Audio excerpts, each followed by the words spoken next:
To backtrack a little bit, I didn't talk about it, but this Loma Kambosos pay-per-view is $70. Is that the norm for you guys? That's not the norm. Is that $70 for main event? Yeah, they're charging $70, $69.95. Oh, fuck off! Look, I have it pulled up right here on the screen right now, $69.95. Jeez, I got some bloody balls charging that. Yeah. Closing thoughts on Zoo versus Vergil Ortiz before we move on. And by the way, we're going to be providing full coverage for this fight. And with the way things are looking, I'm working on getting out there for fight week. So just stay tuned for that. Closing thoughts? Tim will kick the shit out of him. So hopefully he'll put the hype train to rest and we all move on to Crawford versus Zoo.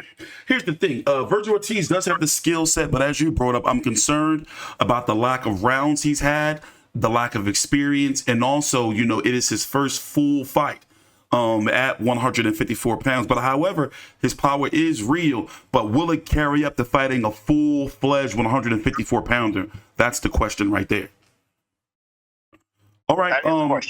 Take your time out, like the video, subscribe. You can follow me on Twitter at TstreeT Controversy and Big J at Old Mate Big J, all one word, on Twitter. All right, so to the main card, we're talking about Loma versus Kambosos.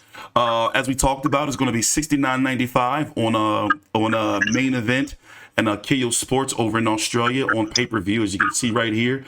I can't believe that price myself, but there you go. That's George Kambosos bringing in the money.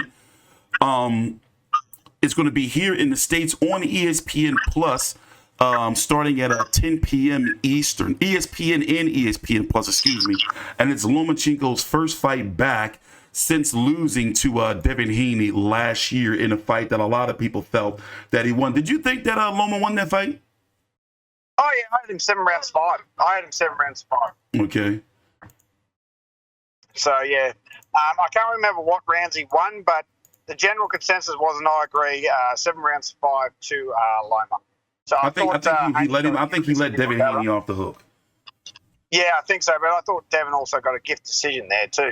And the same with Teofimo, he started too early. So, I'm wondering, Loma's 36 now. He turned 36 back in February. But in this day and age of modern medicine and technology and him not taking any real beatings, he took a beating from Orlando Salido, despite the fact that a lot of people felt he won that fight too. And then also Teofimo Lopez landed some hands on him. But for the most part, I guess you can somewhat consider him fresh, and I believe this is the first layoff he's had that hasn't involved COVID or any type of injury. So I'm wondering, if this is going to help him remain fresh. So before we talk about the fight, Loma is 17-3 with 11 KOs, and George Kambosos is 21-2 with 10 KOs. The problem I have with George Kambosos is all of his fights that he hasn't lost. He only lost to Devin Haney, those 2 fights, and those were shutouts, but they've all been either split decisions or a majority. For example, 2019, Mickey Bay, split decision. 2020, Lee Selby, split decision. Teofimo Lopez, split decision. Two unanimous decision losses to Devin Haney, and a majority decision win, and a lot of people felt was a robbery. Straight up, they felt he lost the fight against Maxie Hughes. So it's hard to really give him a chance from my side against Lomachenko with the skill set that he has. And I'm wondering if he's still stuck between styles. Like, what does Kambosos want to be? Does he want to be a boxer? Does he want to be a pressure fighter? He's called himself ferocious, but I got to be honest, going out there against Lomachenko, he's got to go out there and try to put a boot in Lomachenko's ass, just like we said against Devin Haney. But for some reason, I just don't think he's going to do it. Your thoughts? Well, unfortunately, I agree with you, mate. He's got to be aggressive.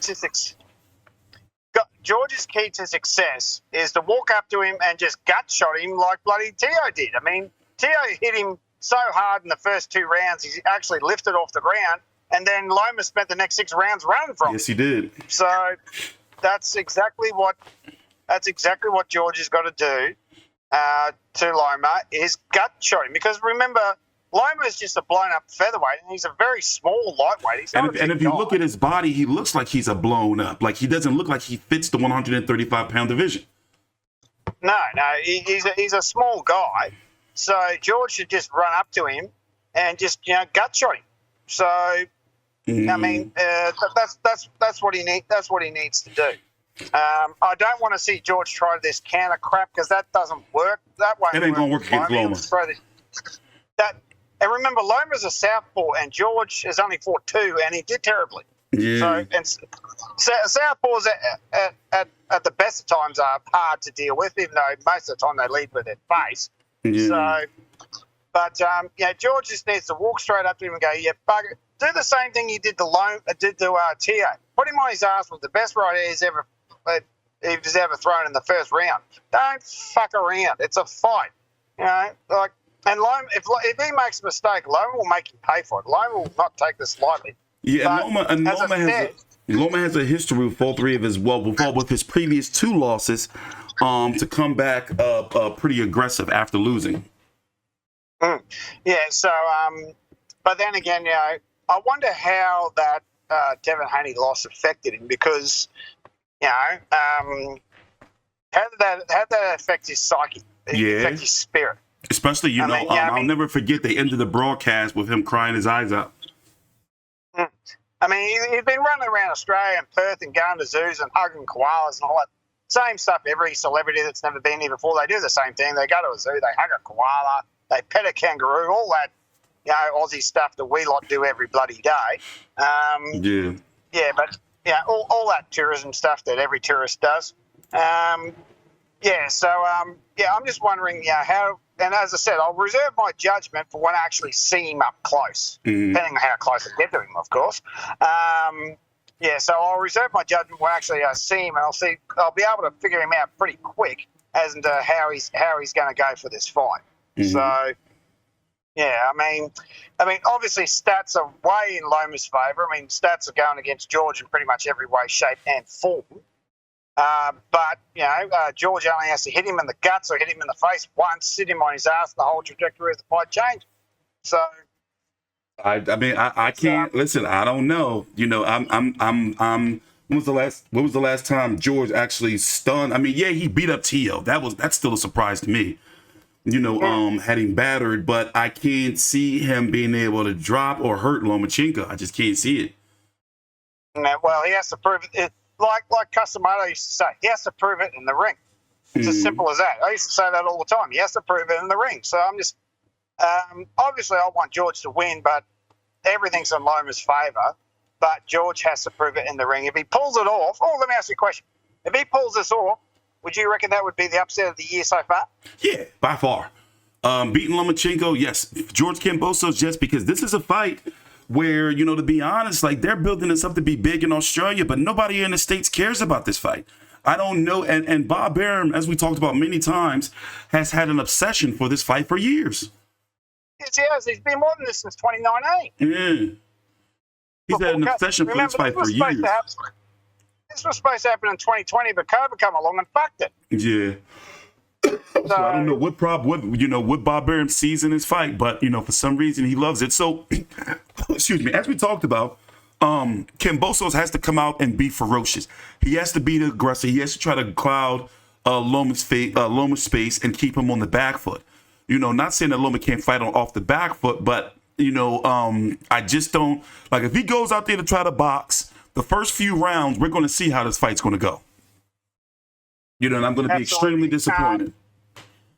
Like Ryan did to Devin, you cannot outbox a boxer with that much skill. You need to walk up to them and smack the shit out of them. Yeah. Just like Ryan did to Haney, but then again, Ryan had 6 fights with Haney, so he already had his.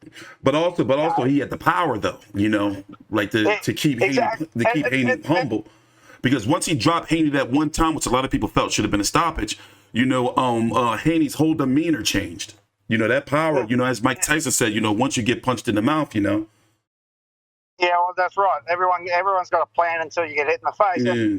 It's not like George does not have power. He knocked Teofimo on his ass. So it's not like George does not have power in his hands. So I think it's going to be a very, very interesting fight, and I hope it's not lopsided, but I don't want George to box. He can't outbox these guys. These guys' IQs are just too good. He just needs the walls up there, and he needs to virtually be like a pub brawl. Just walk in there and go, screw this, bang, just start rolling. Just let his hands go, and as I said, go to the guts. The key to beating Loma is body shots. You've got to go to the body. So, yeah.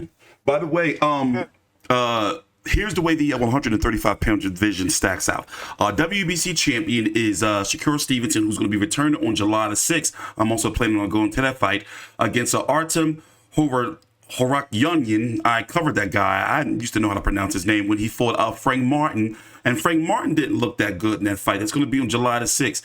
And just so happens, Tank Davis on June the 15th is going to be taking on Frank Martin for the WBA title. And Loma and Kambosos are fighting for the IBF title. And then you have Denis Baranchek and Emmanuel Navarrete fighting on the 18th next weekend for the WBO title. So it's expected for the winner to go on to face Shakur Stevenson or Emmanuel Navarrete, as Top Rank will have 3 belts, WBC, IBF, and WBO in their stables. So there's still big fights available for George Kambosos, but it's definitely a must-win for him, because if you really, really look at it, he could be, let's see here, 1-4 in his last 5 fights. That's correct. If he wins, he definitely needs to go after the winner of the WBO belt. He needs to go after the WBO belt. I would be staying clear of Stevenson. I would be going after the WBO belt. But also, I wonder what his contract is. In the division, I wonder, we know he's a DeBella fighter. I guess he's going to be staying there. I'm wondering, like, what's his plan, like, if he does lose, because right now he's going down as one of the, could you say arguably he's going to go down in this short period as one of the highest paid Australian boxers of all time? Oh, that piece of piss. So, yeah, there's, over the short period, he would have made... Since Teofimo, since 2021. And since the 2 fights with Hemi would have netted him anywhere between 8 and 15 mil, this fight would probably get him another 4 at least. Yeah. All right. So, but then again, I mean, Tim Tszyu makes $2 million a fight plus, and he's been doing that since probably the Harrison fights. How many fights that? So it'd be between him and Tim. It would be pretty close. See, I think what sets George apart is those two Haney fights. They gave him a big boost right there. Especially that first one. I mean, if you look at George has got the best resume of anyone in Australian boxing at the moment, bar none. Easy. Look at who he's fought. Yeah. It doesn't mean he's won, but he's got in the ring with them.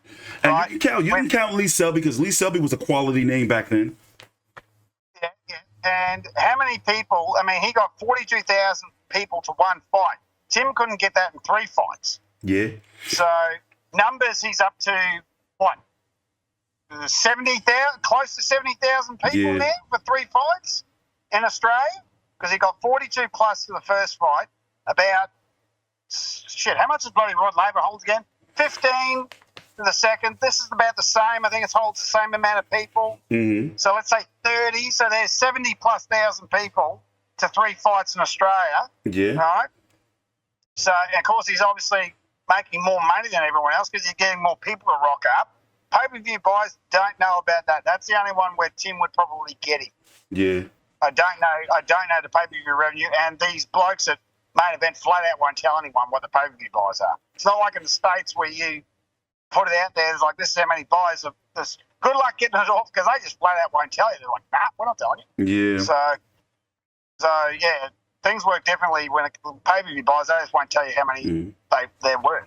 So they'll give you I'm picking Lomachenko. I won't give you exact numbers. I'm picking Lomachenko by decision, but I will not be surprised. I will not be surprised if Lomachenko were to stop Kambosos. I will not be surprised. I'm not saying he would, but I will not be surprised, especially now that Kambosos, my concern is he's had these big paydays. He's going in there, as an underdog. And the question is, where is the motivation? Does he still have the motivation? That's what I'm interested to see. Yeah, exactly. I mean, didn't Hagler say it's hard to get out of bed at 4 in the morning? Because I'm looking. He's probably cleared. He's got to have made since 2021 10, easy. at least. 10, easy. Yeah, but I would say, I mean, definitely 15 after this fight. Maybe closer to 20. Easy. So go ahead. Yeah, I'm just saying, that's exactly right. I mean, and he's barely 30 years old. I mean, God, if I was in his shoes, win or lose, I'd be like, bugger it. I'm young, I'm healthy, I'm wealthy. I can watch my kids go to school. He's had a stadium fight, pay-per-view. He's got a huge upset over Tiafimo that ain't never going to go nowhere, that has aged well. Yep.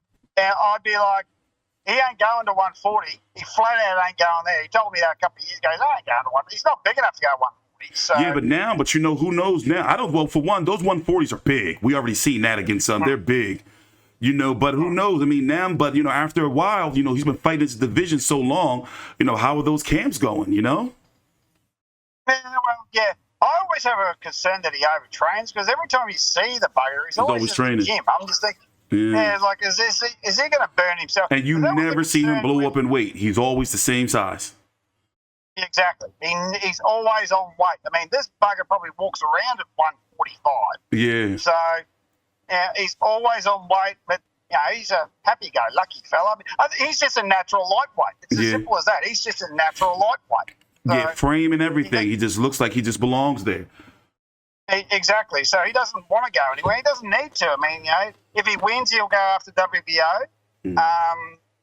And let Tank and Shakur kick the shit out of each other. I think Tank would win that, and then go after Tank. So, that would be the way. That would be the way I'd see it.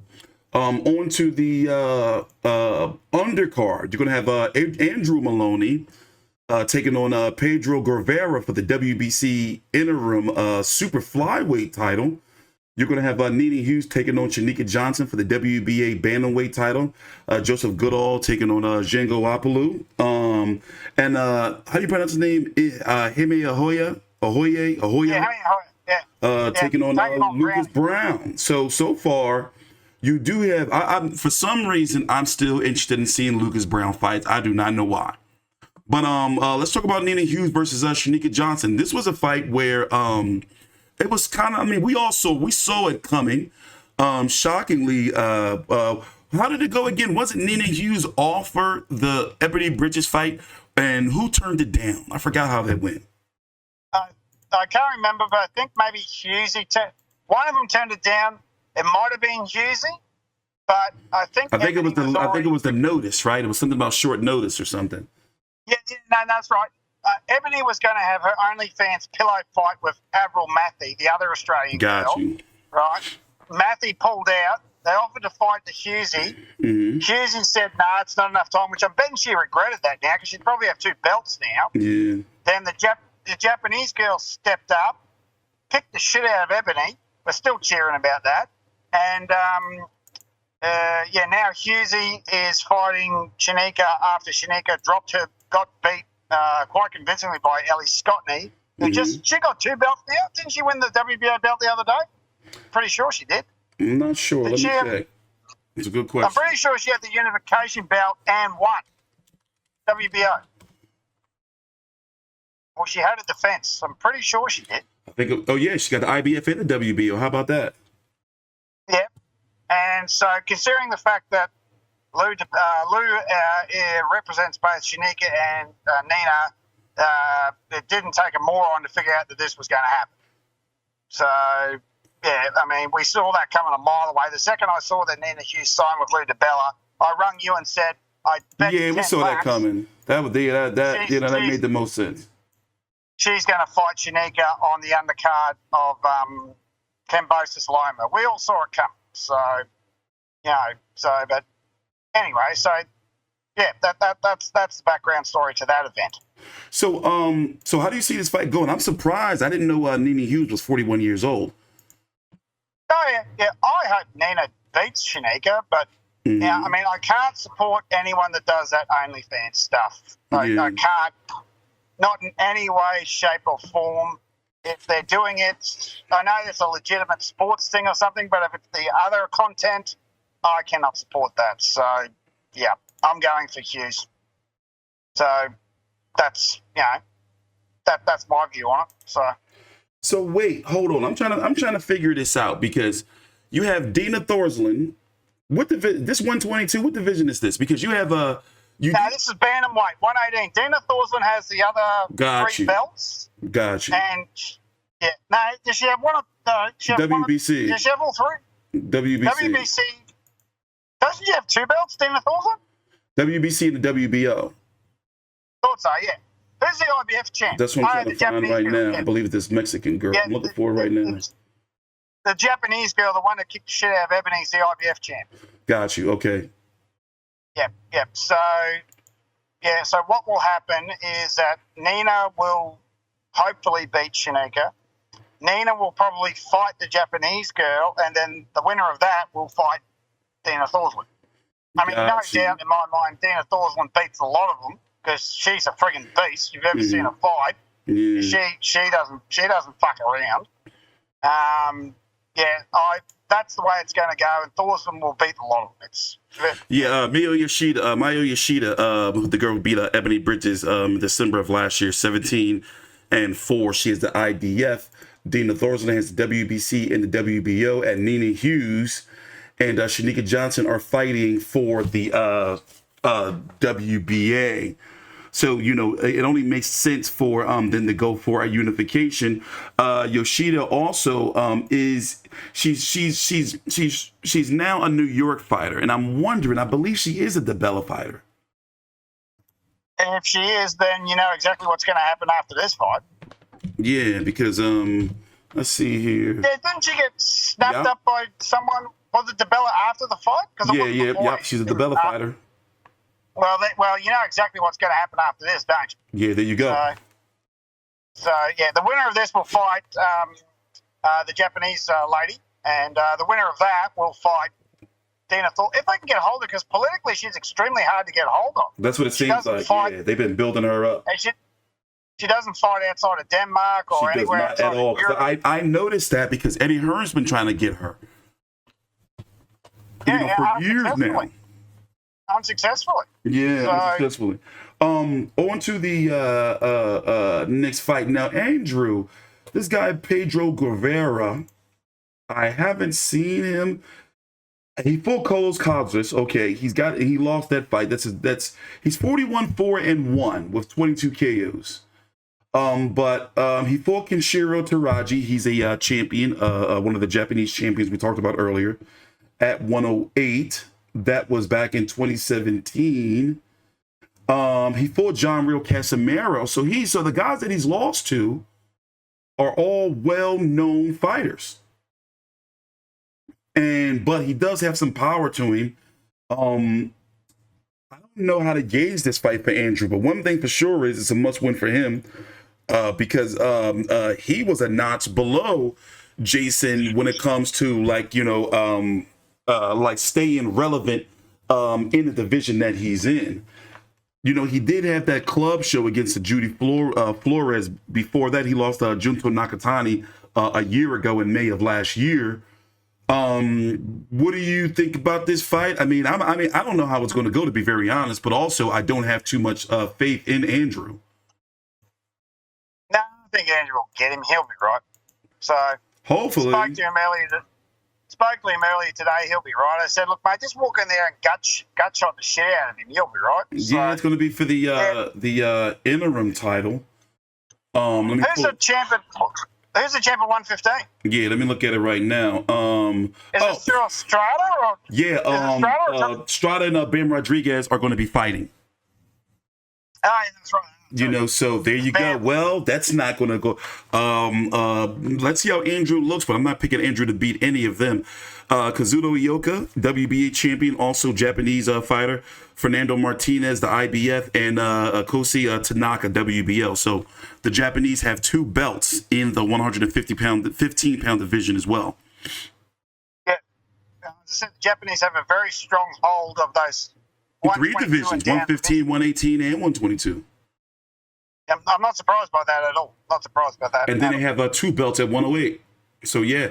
So I mean, shout out to Andrew. I'm going to be paying attention closely to this fight. But remember, also these brothers are 33 years old, and Andrew, I guess you can say both of them have been battle tested because Andrew's got those three fights with Franco, and then that fight against Junto Nakatani. Nakatani's just huge, and then Norberto Jimenez. So solid resume.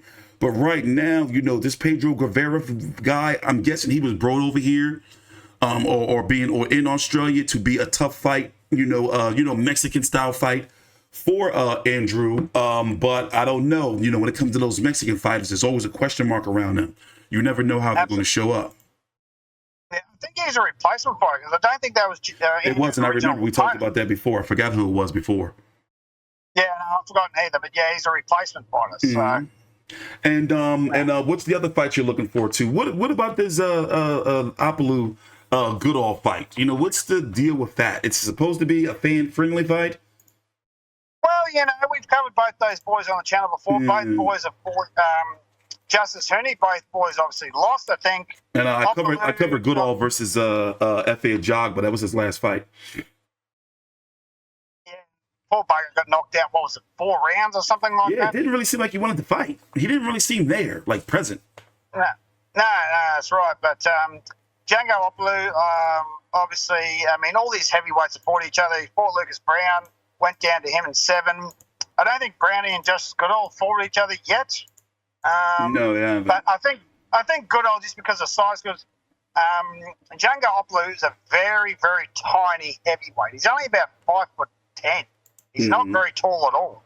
He's a very small heavyweight, and he's not even 100 kilo. I think he goes about 215, maybe 215 pounds. So he's a very 222. He's got that Tua build. Well, Tua was about 5'9". Yeah. Well, he's about the same as David Tua. He's about the same. Yeah, got that.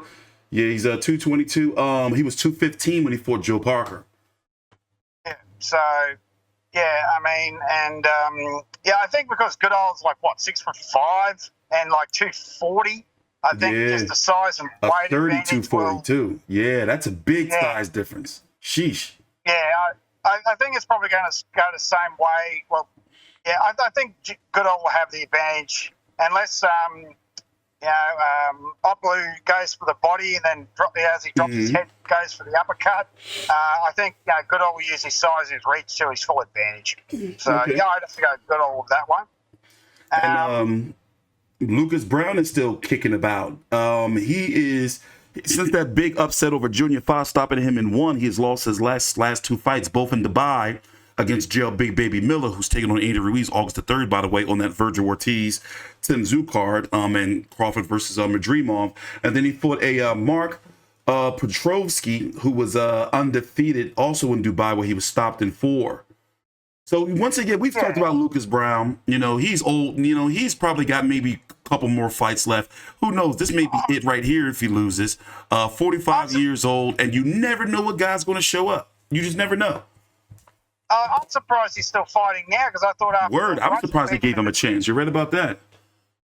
Yeah, I'm surprised after the Russian and Dubai. I'm like, oh, Lucas, please give it away. Then he fought Baby Miller. I'm like, oh God. And did he get stopped by Big Baby Miller? I think he did. Yes, he did. Yeah, I remember that. He got stopped in round number 6. It was a nasty fight. I watched that fight. Yeah, both of them just big slobs. Slow. Yeah, Lucas, please, mate. We don't want to see you get hurt. I like Lucas Browne. I met him. He's a fucking sweetheart. Yeah, I've chatted with him before. I've always liked Lucas Browne. I've covered his fights. For some reason, I keep getting attracted to this dude's fights. I think because he's just such a genuinely nice bloke, that's why. So, he really is. I look forward to speaking to him again tomorrow at the press conference. But who knows? You never know. He's got the power. He can knock your ass out. With his 31 wins, 27 of them are by knockout. He's not taking you to the distance. He's going to knock you out. Yeah, someone's getting their ass knocked out, that's for sure. But, I reckon Lucas will just get that lucky punch in and knock old mate out. So I'll go with Lucas, bugger. So, all right, since we're I don't want to see Lucas because those knockouts, they pile up and then brain damage, and you don't want to see that shit happen to any poor bugger. I mean, no, you don't. Yeah, I mean, And All of his bar 5 defeats have come by knockout. Exactly. I mean, bar Lucas losing to Paul Gallen, what's he really done? Nothing. So, I mean, I don't want to see him get hurt. So I want to see him be healthy. And hopefully if he does lose, it's like, give it away, mate, because I don't want him to just end up being a cat of a punching bag for these young blokes.